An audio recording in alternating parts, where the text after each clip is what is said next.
Silakan duduk Bapak Ibu Saudara sekalian. Saya ucapkan selamat happy birthday buat Bu Panglima. Tuhan memberkati selalu kasih-Nya buat kita dan buat Indonesia. Dan hari ini sharing dengan gerbang kemuliaan. Gerbang kemuliaan dan perjanjian terang. Saudara, apa yang kita bayangkan ketika Tuhan membuka gerbang kemuliaan?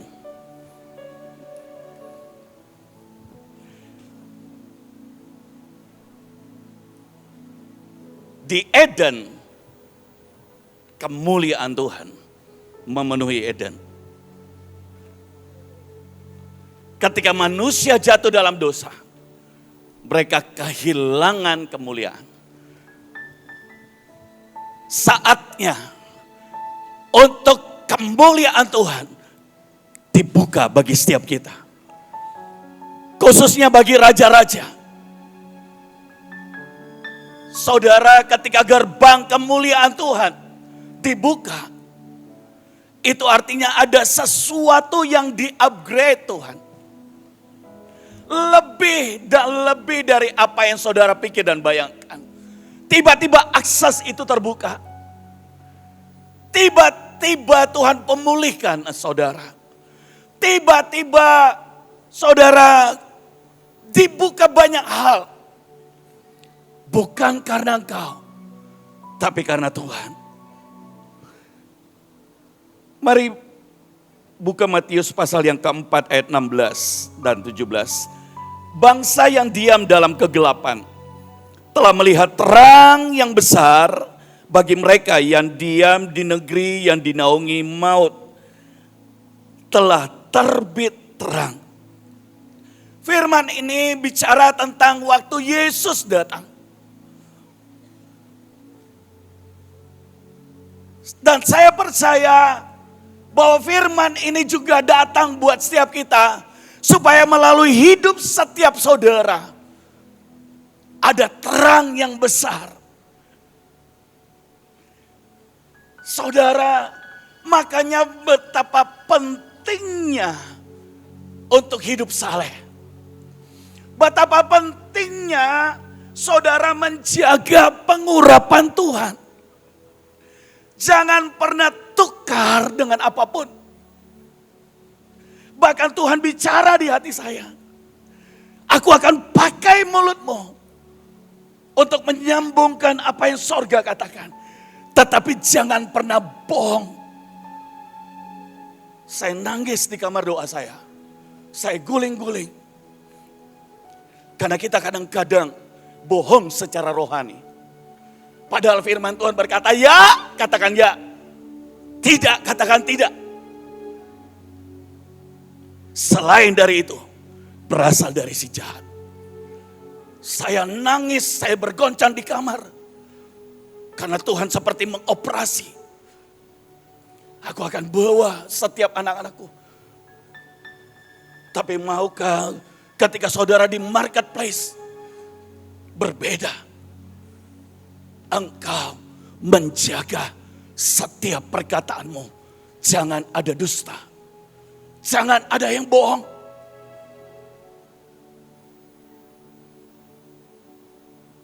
Mazmur 24 ayat 5 sampai 7. Dialah yang akan menerima berkat dari Tuhan dan keadilan dari Allah yang menyelamatkan dia. Itulah angkatan orang-orang yang menanyakan dia. Yang mencari wajah-Mu, ya Allah Yakub. Firman Tuhan berkata, ada orang ketika Tuhan membuka gerbang kemuliaannya. Dia akan menerima berkat dari Tuhan. Keadilan dari Allah yang menyelamatkan. Itulah angkatan orang-orang yang menanyakan dia dan mencari wajahnya. Ya Allahku. Akan bangkit orang-orang yang selalu bertanya kepada Tuhan. Masalahnya seperti ini. Kita tanya kepada Tuhan. Tapi kalau itu enak buat kita, kita mau ikut. Masalahnya, kalau itu nyaman, kita mau berkata saya mau ikut. Tapi kalau itu sulit, itu membongkar, itu membuat pertobatan. Satu kali Tuhan pernah bicara pada saya, waktu berapa tahun yang lalu, tiba-tiba Tuhan berkata, kosongkan kas gereja. Dan persembahkan bangun gereja-gereja yang ada di kota Makassar, yang belum selesai. Satu kali Tuhan bicara buat saya, pergi basuh kakimu orang-orang yang kau sakiti. Saya tidak merasa saya menyakiti siapa. Tapi tiba-tiba Tuhan ingatkan, ada sopir, ada buruh, ada orang-orang. Dan Tuhan suruh saya bawa baskom, bawa beberapa handuk, dan basuh kaki mereka di rumah-rumah mereka. Karena jangan sampai mereka yang menghalangi doamu, agar doamu juga tidak terhalang. Untuk panggilan raja, saya tahu ini tidak mudah ketika Tuhan bicara itu. Mungkin Anda mudah ketika Tuhan bicara, oke, persembahkan uang. Tapi tidak mudah kadang-kadang kalau Tuhan minta untuk saudara pergi membasuh kaki tempat di mana kotor. Dan orang itu saudara tiba-tiba datang ke rumahnya. Dia baru pulang kerja dengan pakai celana pendek, kakinya begitu kotor dan Tuhan suruh basuh kakinya. Saudara minta maaf ke dia. Saudara memberkati dia.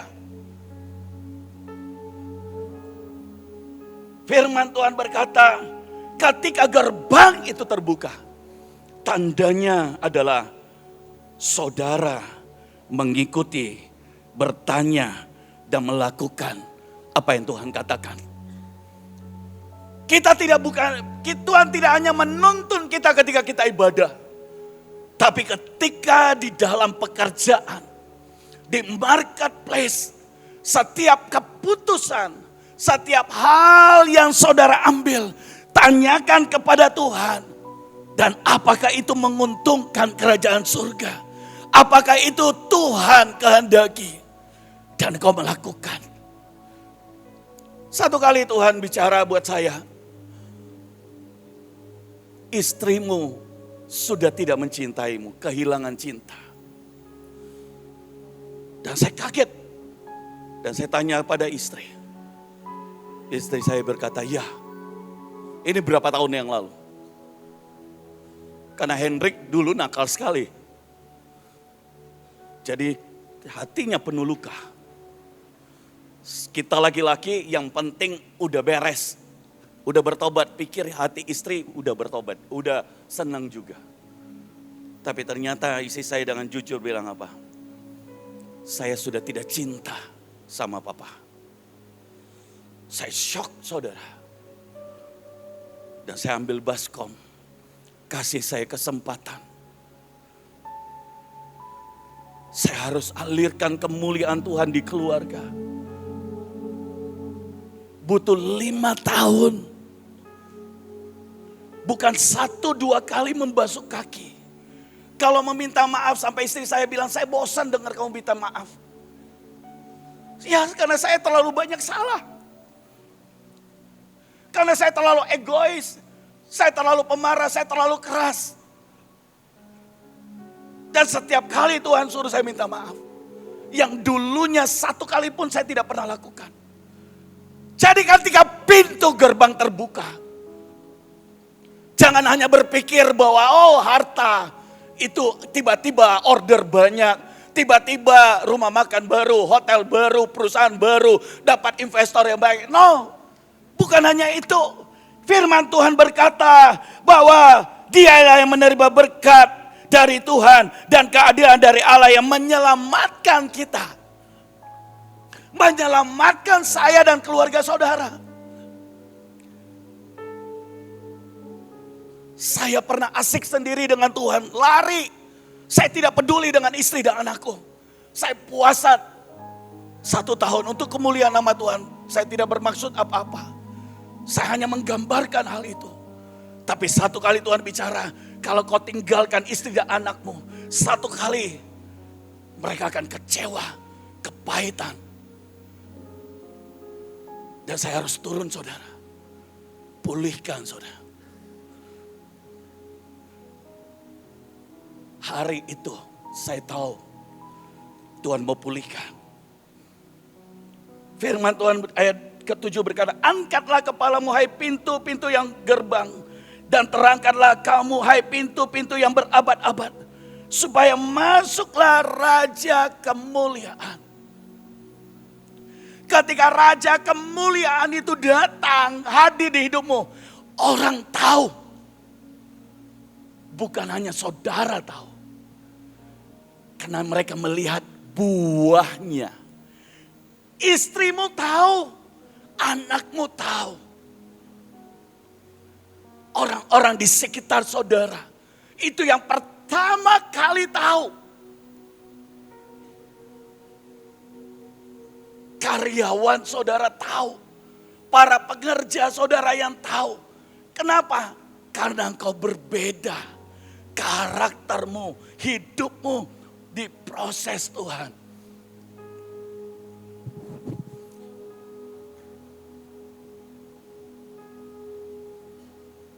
Ketika Daud masuk, dia harus mempersembahkan korban, mengambil tabut. Dan di sana gerbang kemuliaan terbuka. Ketika Salomo mempersembahkan korban yang begitu banyak, di sana gerbang kemuliaan terbuka.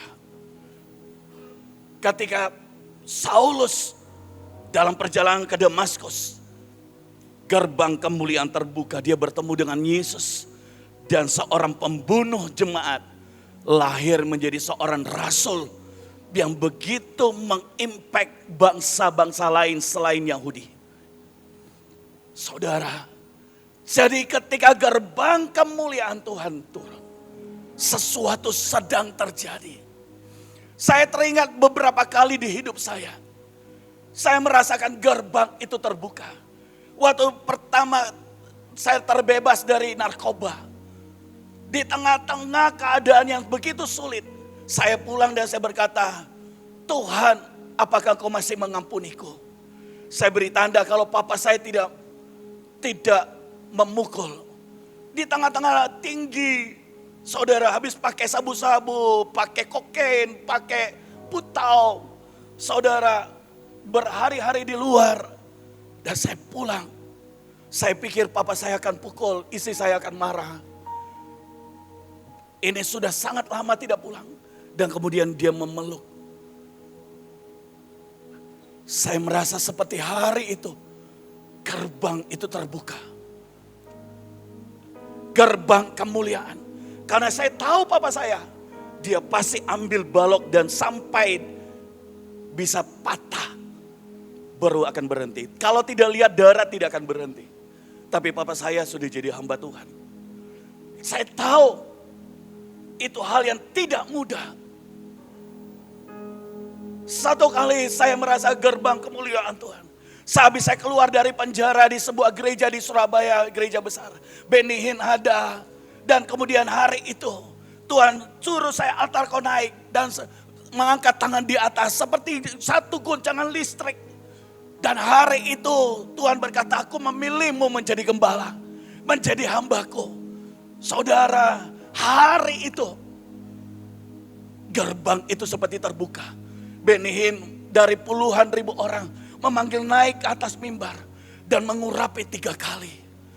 Hari itu gerbang kemuliaan itu terbuka. Ada satu kali lagi ketika saya di Semarang di HS.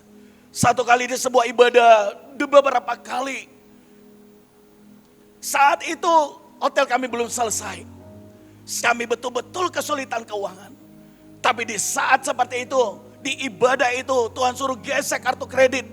Tuhan, berapa tabungan yang ada? Segala kemuliaan buat Tuhan. Tidak ada hal apapun yang saya ingin cerita saja. Bahwa ketika gerbang kemuliaan terbuka, sesuatu yang beyond human.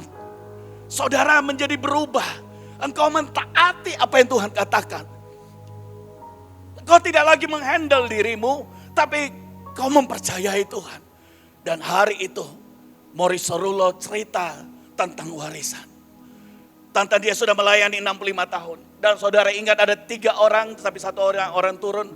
2 orang, salah satunya kemurahan Tuhan saya. Dan saya merasa menerima warisan itu. Sejak itu tidak pernah lagi kesulitan tentang uang. Tiba-tiba terbuka. Jemaat begitu diberkati pekerjaan mereka. Tadinya yang biasa. Kami, keluarga, anak-anak semua. Saudara, saya ingin cerita dengan sebuah yang mungkin kita tidak lihat. Ada sebuah kejadian di 2 Raja 7 ayat 1 sampai dengan ayat yang keempat. Yang dimana hari itu Israel sedang mengalami kekeringan. Taikap merpati 50 sikal. Kepala keledai 80 sikal perak. Begitu mahal, bahkan orang membunuh anaknya dan makan bersama temannya. Dan hari itu datanglah raja kepada Elisa. Di 2 Raja-Raja 7 ayat 1 berkata begini. 2 Raja-Raja 7 ayat 1 dan 2. Lalu berkatalah Elisa, dengarkanlah firman Tuhan, beginilah firman Tuhan. Besok kira-kira waktu ini, sesukat tepung yang terbaik akan berharga sesikal. Dan 2 sukat jelai akan berharga sesikal di pintu gerbang Samaria. Tetapi perwira yang menjadi ajudan raja menjawab Abdi Allah, katanya, sekalipun Tuhan membuka tingkap-tingkap di langit, masakan hal itu mungkin terjadi? Jawab Abdi Allah, sesungguhnya engkau akan melihat dengan matamu sendiri, tetapi tidak akan makan apa-apa daripadanya. Saudara, mari percaya kepada Tuhan. Ketika gerbang terbuka, saya berdoa, saat ini engkau aktifkan. Jangan lihat keadaanmu, jangan lihat perusahaanmu, jangan lihat dompetmu, jangan lihat masalahmu, tapi pegang kata firman Tuhan. Besok sesukat gandum sedinar. Dan itu benar-benar terjadi. Tapi perwira itu tidak percaya, dia melihat tapi tidak menikmati. Jangan komplain kalau kau tidak percaya dan orang lain menikmati. Jangan komplain kepada hamba Tuhan kalau kau tidak menikmati. Tapi ceklah hatimu. Apakah kau sungguh-sungguh percaya? Jangan hanya ketika ibadah percaya. Tapi di kamar bicara dengan istri. Di tengah-tengah keluarga. Kalau saudara ketemu dengan teman. Apa yang kau bicarakan? Apakah itu iman? Ataukah justru persungutan dan kecewa? Saudara, karena Tuhan hadir bukan hanya waktu kita ibadah. Dia hadir dimanapun, bahkan di kamar saudara. Ayat yang ketiga, Tuhan memakai 4 orang kusta. Dan 4 orang kusta ini begini, 4 orang kusta di depan pintu gerbang, berkatalah seorang kepada yang lain, mengapa kita duduk-duduk di sini sampai mati? Jika kita berkata baiklah kita masuk ke kota, padahal kota ada kelaparan, kita akan mati di sana, dan jika kita tinggal di sini kita akan mati juga. Jadi sekarang marilah kita menyeberang ke perkemahan tentara Aram. Jika mereka membiarkan kita hidup, kita akan hidup, dan jika mereka mati, kita akan mati. Saya bertanya, Tuhan, siapa 4 orang ini? Tidak disebutkan namanya, tapi dia merupakan salah satu peran yang kunci. Dia tidak terlibat ketika bicara dengan Elisa, tapi dia menjadi punya peran ketika dia masuk ke tentara Aram. Dan saudara lihat waktu dia masuk, dia makan, dia minum, dia menikmati, dia ambil. Tetapi kemudian salah satu orang berkata, tidak baik ketika kita yang menikmati. Baiklah itu kita beritahukan kepada raja hal itu. Saudara, ketika gerbang kemuliaan Tuhan terbuka, Tuhan tidak pernah membuat itu untuk diri kita. Ingatlah selalu ketika engkau menikmati, ada orang lain yang menjadi tanggung jawabmu.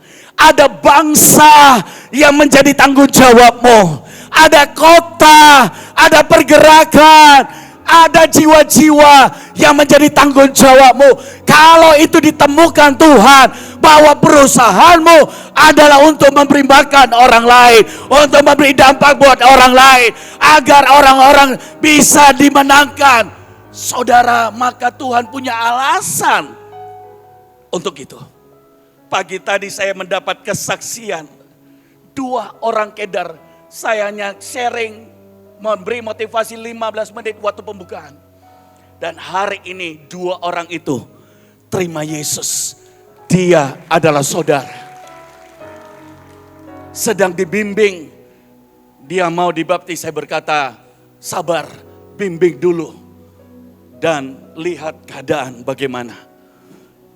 Saya berdoa, saudara. Mungkin bertanya, siapa?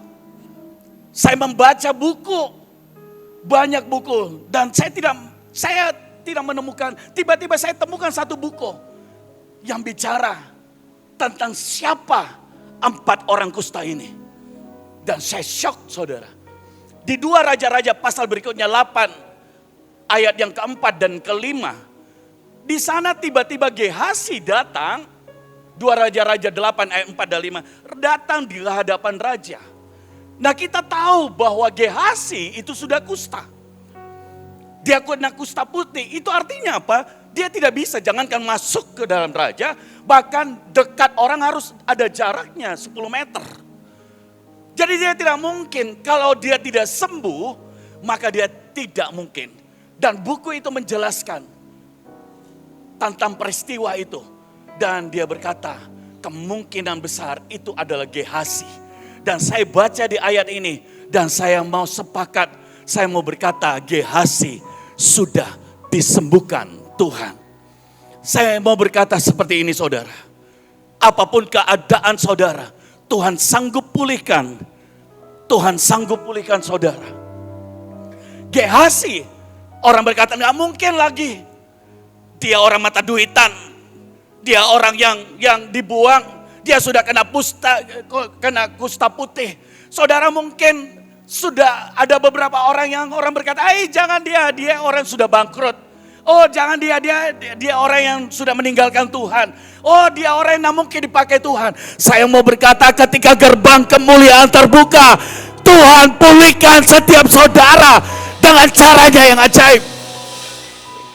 Dan saya berdoa, itu menjadi bagian kita. Bagian saudara. Ada hamba-hamba Tuhan di sini. Saya mengakhiri ibadah. Tapi izinkan saya minta waktu 5 menit. Buat saudara yang mau berkata, Tuhan, aku mau bangkit menjadi raja-rajamu. Untuk kemuliaanmu. Aku mau berdiri untuk sebagai donatur-donatur. Untuk Tuhan punya alasan. Untuk saya memenangkan banyak jiwa. Saudara, tangan saya adalah anugerah. Dan banyak kita hamba-hamba Tuhan. Tapi Tuhan menaruh kuat di hati saya. Nah, impartasi. Dan buat saudara yang mengalami benar-benar masa yang sulit itu. Atau saudara ingin, Tuhan ingin mengupgrade saudara, tapi kau seperti mentok di sisi itu. Saya terlalu banyak kesaksian saudara. Terlalu ajaib Tuhan. Saya kadang-kadang takut untuk bersaksi. Saya harus membatasi diri agar Tuhan saja yang dilihat dan bukan manusia.